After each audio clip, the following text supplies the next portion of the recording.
All right, welcome to The Explainer. I'm seriously pumped to have you here today because, well, we are going to tackle what is arguably the ultimate Kubernetes resource management headache.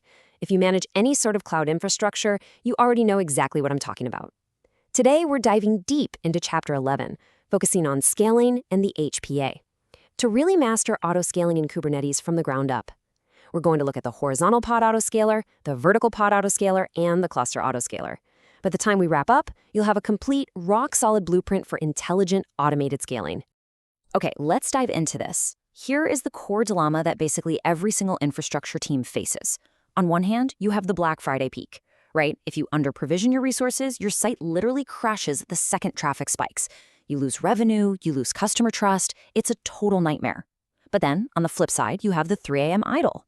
If you just permanently provision for that massive peak, well, you're paying absolutely astronomical cloud bills for servers that are just sitting there doing nothing in the middle of the night. Neither of these scenarios is acceptable. We absolutely have to have a system that adapts dynamically.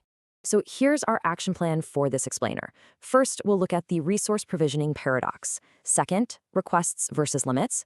Third, HPA and scaling pod counts. Fourth, VPA for right-sizing pod resources. Fifth, CA for managing worker nodes. And finally, number 6, KEDA and event-driven autoscaling. Let's get into it. Section 1. The resource provisioning paradox.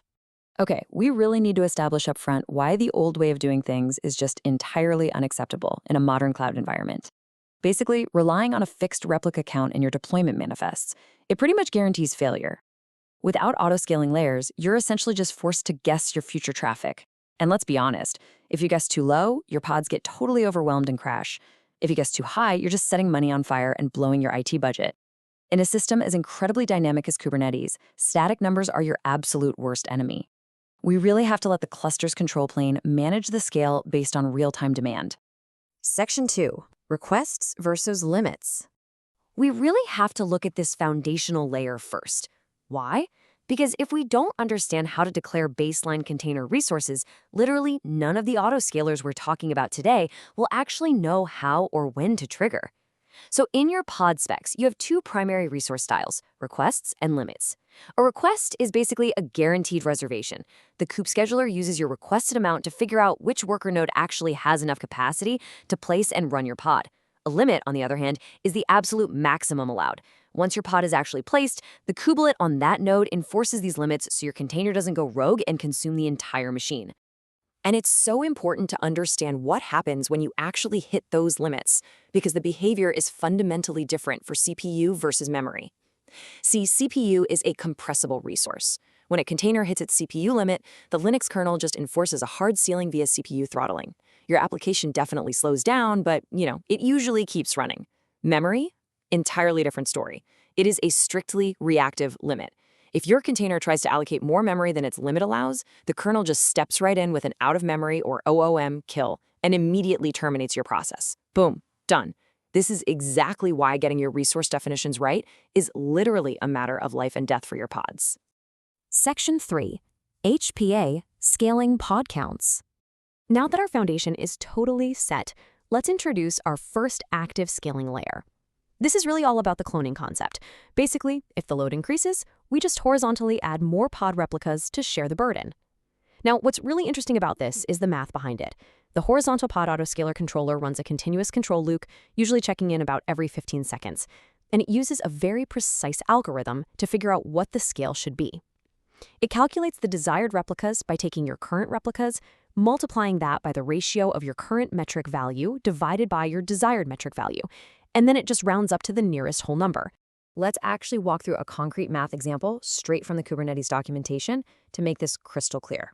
Imagine your desired metric value for CPU is 100 millicores, okay? The HPA checks your pods and sees that the current metric value is actually running at 200 millicores. Well, 200 divided by 100 equals 2.0. So the HPA just takes your current replica count, multiplies it by 2.0, and instantly doubles your pod count to handle the extra load. It's just simple, elegant, and incredibly effective. But wait, what happens when that massive traffic spike suddenly drops off? Think about it. If the HPA destroyed pods instantly and then the traffic bounced right back a minute later, your cluster would get caught in this chaotic, destructive cycle of rapidly creating pods and destroying pods. We call this thrashing or flapping, and it's bad news. So, to prevent this, Kubernetes uses a downscale stabilization window, which defaults to 5 minutes. Over that 5-minute rolling window, the HPA controller evaluates the highest recommendation before it safely begins actually removing any pods. It basically just smooths out the curve so you don't panic delete your infrastructure. Section 4. VPA, right-sizing pod resources. So if HPA is about cloning pods horizontally, you can think of the VPA as putting individual pods on steroids vertically. The vertical pod autoscaler completely frees you from having to guess those resource requests and limits we talked about earlier. It relies on 3 core components working together. First, you have the recommender, which continuously monitors the historic and current resource usage of your pods. Second, there's the updater. This guy looks for pods that are running with suboptimal resources and actually evicts them. And finally, when those pods are recreated, the admission controller steps in, intercepts the creation request, and injects the new mathematically optimized resource requests right before the pod even starts. Pretty cool, right? However, you really need to pay close attention to this critical warning from the source docs. VPA operates strictly at the individual container level. Now, recent updates to Kubernetes introduce this ability to define resource limits at the overall pod level, basically creating a shared resource budget for multiple containers. Well, if you use pod-level resource stanzas, the VPA is currently totally incompatible with your workload. The admission controller will literally try to set container limits that conflict with your pod-level limits, and your pods will just flat out fail to create. So pro tip, keep your resources defined at the container level if you actually want to use VPA. Section 5. CA, managing worker nodes.